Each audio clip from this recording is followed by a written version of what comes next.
3 very scary, true New Year's Eve horror stories fireworks.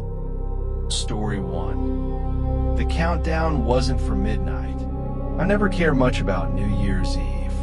Too loud, too fake, too many people pretending their lives were about to magically improve at midnight. So in December 2018, I chose to spend it alone in my apartment in Columbus, Ohio.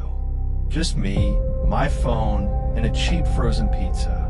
At 11:30 p.m., fireworks had already started outside. I muted the TV and scrolled through my phone, waiting for the year to end. That's when I heard it. Not loud, not urgent, just 3 slow taps on my apartment door. I checked the time, 11:41 p.m. No one ever visits me, especially not that late. I walked to the door and looked through the peephole. No one was there. I shrugged it off and went back to the couch. Then the knocking came again. This time closer, from inside the apartment. 3 slow taps. On my bedroom door. My heart dropped. I knew for a fact I had locked it.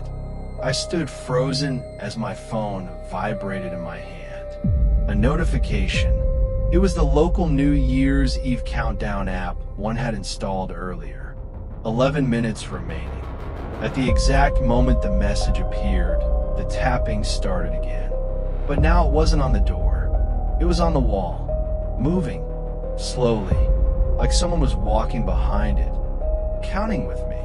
At 11:55 p.m., my TV turned on by itself. The screen showed a countdown clock, but instead of numbers, it showed names.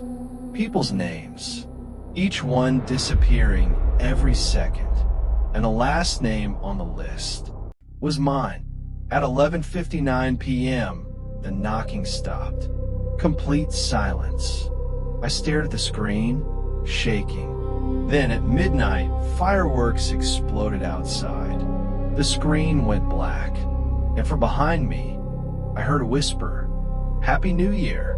I moved out the next morning. The building was demolished 6 months later. Workers claimed they found tally marks carved inside the walls. Hundreds of them, all ending at midnight. Story 2. We shouldn't have left the party.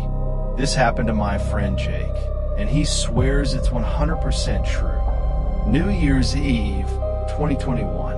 Jake, his girlfriend Emily, and 2 friends were at a house party in rural Pennsylvania. By 12:20 a.m., they decided to leave.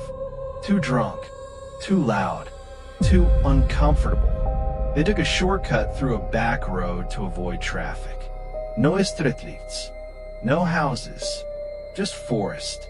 Halfway through the road, Emily said something strange. She asked, "Why is there another car following us?" Jake checked the rearview mirror. Headlights, too close. The car stayed behind them, matching every turn. Jake sped up, so did the other car. Then, without warning, the headlights turned off. Gone. Vanished. They laughed it off, thinking it was someone messing with them. That's when they saw the same car parked ahead, in the middle of the road. Engine off. Driver's door open. No one inside. Jake slowed down, and that's when the car behind them slammed into their bumper. They screamed. Jake hit the gas and swerved around the parked car. The road suddenly opened into a clearing, and that's when they realized something was wrong. The road didn't exist anymore. They were surrounded by trees. No tire tracks, no road, no signs. The radio turned on by itself. A distorted voice counted backward.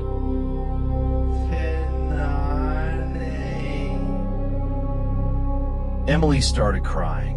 At 0, all the car doors unlocked at once, and from the trees, people began stepping out. Dozens of them, all dressed in New Year's party clothes, all pale, all smiling, standing completely still. Jake slammed the accelerator. The car jolted forward, suddenly back on the road. They didn't stop driving until sunrise. Later, they found police reports from that area.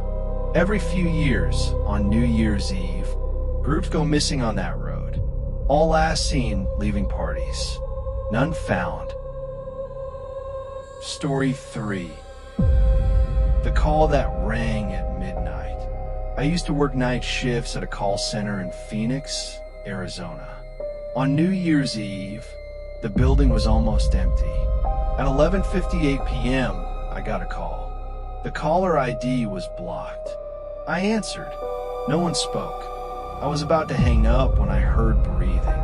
Then a man's voice whispered, "Please don't let it see me." I asked what he meant. The line went silent. At exactly midnight, fireworks exploded outside. The call disconnected. Seconds later, my phone rang again. Same number. This time the voice said, "It knows you answered." The office lights flickered. Every phone in the building rang at once. All of them. I looked at my screen. Each line displayed the same message. Incoming 12 a.m. Then, through the glass walls of the office, I saw people standing outside. Employees. Former employees. Some who had died years ago. All holding phones to their ears. All staring directly at me. My screen changed. A new call. Caller ID. My name. I quit the next day. The company shut down shortly after. They claimed it was financial trouble, but I still received missed calls every New Year's Eve. Always at midnight. Always for myself. New Year's Eve is supposed to be about new beginnings, but sometimes it's not the year that changes. It's who or what notices you when the clock hits midnight.